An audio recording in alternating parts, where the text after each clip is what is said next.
government. And so bandwidth is one of these odd phrases, but what it really means is you can only concentrate properly on one thing at a time, even if you are the government. Yeah, and this so government Nigel, is caught... Nigel Farage, it's all your fault. Yeah, it is. Oh, most things are, of course.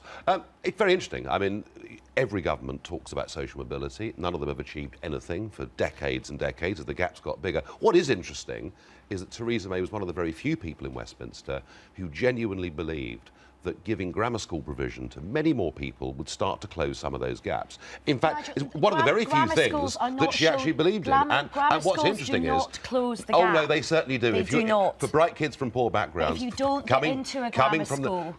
It may not solve it for everybody, but it begins to close the gaps. And what I'm surprised by, what I'm very surprised by, is she's given up on that. She's completely dropped the grammar school part of her programme. Where have we seen the promotion of social mobility or tackling poverty anywhere from Labour to Conservative? One of my biggest frustrations is, yes, there's this worry of the Brexit black hole, that all of our conversations will be involved in Brexit. But most of the solutions to tackling social mobility lie with Westminster. It has nothing to do with the European Union. We could liberalise housing tomorrow, build more homes, bring costs of rent and housing down. The UK has some of the highest costs of childcare in the OECD. We could tackle those regulations, bring that cost down, get more women back into work. None of this is tackled or discussed on either side, and I think you have an agenda. Give Theresa May a call when you finish here after I just want to say one thing on that. I think the Labour government Sure Start was a very, very important measure, which, you know, early intervention in terms of social mobility. The numbers show that Sure Start did work. Yes, absolutely, and actually Sure Start is being cut by this government. Nigel, can we were talking about Brexit. Let's talk about Brexit. Why not? Yeah, a really big Sunday Times double-page spread here and cartoon and all the rest of it. Eurosceptics demand no more bowing to the EU. It's quite interesting that the government was elected as a pro-Brexit government, yet they find themselves increasingly moving away from mainstream Eurosceptic opinion in this country. For example, agreeing to pay up to 50 billion sterling as a separation bill from the European Union. I mean, that is something supported by only about 10% of the entire population. Can I ask you about what you think about that? Because a lot of people would say it's a lot of money, even over many, many years, but if we get a really good trade deal as a result of that, it might economically, in the end, be worth it. I don't think a tariff-free access deal to the European single market is worth 50 billion sterling. Absolutely not. It's way too much money. The problem with all of this is that the EU are being very unreasonable. At every step of this, they appear like bully boys. And to see Donald Tusk in Dublin the other day saying to the Irish, you can veto everything, there's a feeling that we're not dealing with reasonable people. There's also a feeling that we're probably, under Theresa May, at the end of March 2019, going to leave the European Union in name, but still be stuck part of the single market, and goodness knows what gets agreed on Ireland. Because one of the things that you've been very eloquent about is lavish overspending of EU funds. And I noticed that Nigel Farage is going to get a £76,000 this is very, very important. Pension. This is very important. There are 22,000 people who either receive or who are in line for EU pensions. And you're one of them. But of course, it just happens to be me they're talking about. No mention of Kinnock or Mandelson or anybody. All I can say is, given the arbitrary way the European Union behaves in terms of money, I'd be very surprised if I get any of it. Well, can I ask you... Very surprised if I get any of it. Can I ask you a different question? Can I ask you a different question? This is your moment on live television to say that I will stick by my principles. I, Nigel Farage, would not accept this pension. Oh, I'm not going to get it anyway, so it won't... I don't think this will even occur.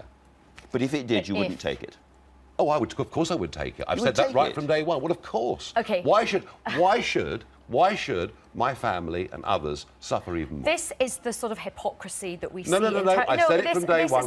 It is not hypocrisy. I've just voted to get rid of my job. I was the turkey that voted for Christmas. How's that hypocrisy? If it was hypocrisy, I'd have said we should stay in the EU. You still hoovered up your expenses and your salary from the EU, which you rail against. Well, at the moment, they've demanded an arbitrary 40,000 from me by Christmas. They're fining me. So, as I say, just look at the way they've treated me. I just want to say one last thing on the Brexit stuff. I mean, all of this just proves that when we voted to leave the EU, and I understand people had good reasons for doing it, it's like a leap of faith in the dark with a blindfold on. Nobody knew what was going to happen. And it now sings the phrase, take back control, was take back control and give it to the Irish. You know, we are in such a mess on Brexit. We have to stand up. We have to stand up and have proper leadership. Okay, social guys, care, Brexit's failing. Brexit's failing because of the government, not because we voted to leave. It's an absolute waste of time. Enough of that. We're going to move on to the other side of the Atlantic now. Right. Kate, you've got, is it the New York Times there on the tablet? It is the New York Times here, which is talking about Michael Flynn, the National Security Advisor, who earlier this year was fired because it turned out that he had more communications with the Russians than he had let the vice president to believe. Flynn is now cooperating with the FBI and Agent Mueller, who is running the special investigation into Russia. And the New York Times... He's cut some kind of deal, hasn't he? Well, most likely. It looks like his cooperation might get him off on some of his other areas in which he might be more guilty. What the New York Times is highlighting is that Flynn might have had more communications with the Trump transition team than Donald Trump himself wanted to let on. It's an important story. Russia is going to continue to be an important story, but this is still not the smoking gun that I think most of Trump's opposition wants to find. And it concerns me that every story like this is used to prove that there was collusion. We still have no evidence that there was collusion.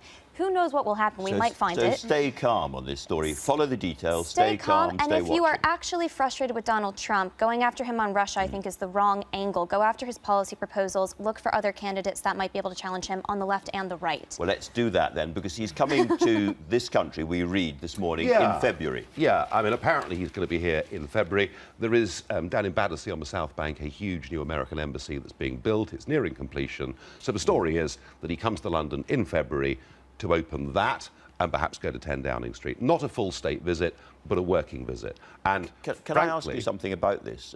Because we've had these, I would say, actually disgraceful tweets from him this week, retweeting Britain First, which is a fascist, racist organisation. He retweeted Free Britain. OK, let's just get this right, shall we? There are 43.6 million people that follow Donald Trump.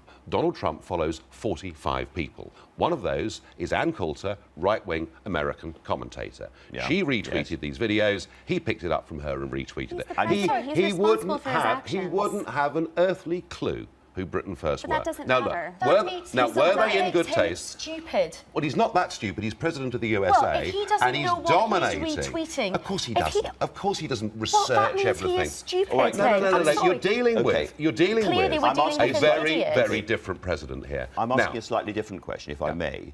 Was that not a disgraceful thing to do? Those tweets, were they not themselves disgraceful? They're stirring up hatred between people in this country. They're fake news. They should not have been retweeted by the President of the United States. Was the story about ISIS throwing people off buildings fake news? No, it wasn't. It was true. It happened in Egypt. Do I think, Andrew, those tweets were in good taste? Not particularly. No, I don't. But the point is, you're going to defend him. You're always going to defend him. The level of outrage from the liberal elite in this country is out of all proportion can I just say, with what... you can't actually. With what happened here. I can. And every single time, No, I haven't finished yet. I haven't finished yet. And the idea that that should lead to half the Labour Party saying he shouldn't be allowed to come to our country, frankly, is ridiculous. And I think is viewed by the public as being ridiculous. Aisha, Donald Trump is a racist, he's misogynistic, and he's Islamophobic. He peddles in stirring up hate and division. Now, that is something that you might agree with, but that is not what British values are in this country. And just remember... You're out of touch. As Jo Cox lay there dying, you're out of touch. The scumbag who executed her shouted out the words, Britain First. So the idea that you defend Donald Trump... Do you actually think the President knows who Britain First are? If he doesn't know he does by now, I would have thought. First is, he is not fit to hold that office. I agree with Aisha completely in sentiment. I'm ashamed that the President goes about living his life in this manner. And we've seen it for a long time. He was attacking Mexicans as rapists and murderers before he was even elected. So this is nothing new, and it's deeply frustrating. We have to live in reality, and politicians can't sever ties with Donald Trump. I think a working visit is in order. I also don't think that people should be banned from coming to the UK because of unsavory views that they hold, as unsavory as they may be. But I think we, the public, have every right to protest this. I mean, I slightly disagree. That is the right thing to do. You said that Aisha was out of touch. When you see what happened in Charlottesville, for instance, and all those people making fascist salutes, and you hear some of the things being said from the Trump administration and that Steve Bannon thinks, do you not think perhaps you are getting too close to a dark kind of politics? Do you know something? I think I believe I've done more than anybody in this country to stop the rise of the far right in Britain. I did it by taking away those people who were going out and voting BNP and holding their nose. So when it comes to dealing with the far right, I've got a very good track record. Of course, I would condemn. Okay. Of course, I would condemn the extremists in Charlottesville, but the extremists on both sides. And it's very important that we don't get stuck. Nigel, look, you've done more there to is much, stir up. There are You've people done out more to there. stir up There are division. people out there It's on the just- left in this no, it's country who ridiculous. use violence to pursue their means. There's bad on both sides. It's important to recognise that. Okay. Very important. I don't think we're going to get a calm consensus on this, I suspect. We're therefore going to go to a completely different story, which is in the Express.